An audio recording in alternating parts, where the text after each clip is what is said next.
As journalists, we need to deliver proof for anything we broadcast or publish.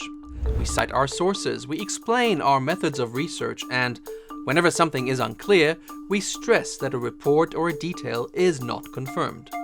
But we also have to provide our audiences with context, which means that quite often we have to rely on logic to connect certain dots. This is where fallacies can easily creep into your reporting if you don't watch out for them. Let's look at a few examples. This is GMF Compact. Number 1. The slippery slope. As humans, we like categories, archetypes, and schemata. We want something that has proven to be consequential in the past to repeat itself.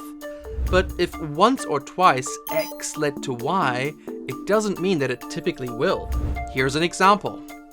Pizza makes you fat. Well, the truth is, if you eat one medium-sized pizza on any given day and nothing else, you actually will lose weight. A medium pizza provides only half the calories you need daily. We have to put things into perspective rather than demonizing things that aren't absolutes but only relative to something else.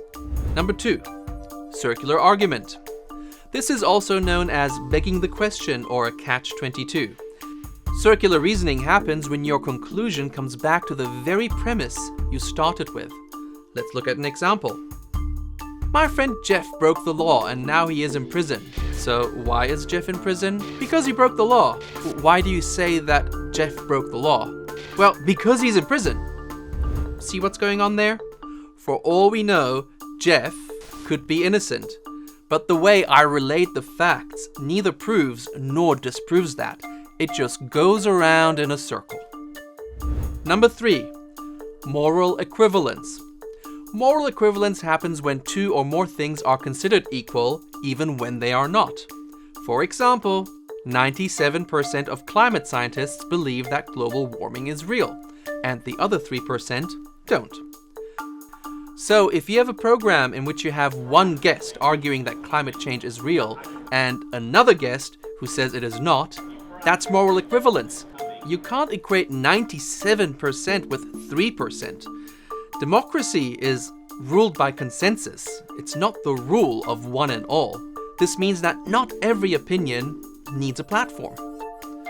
Number 4. The red herring. No, this is not a dish at an upscale restaurant.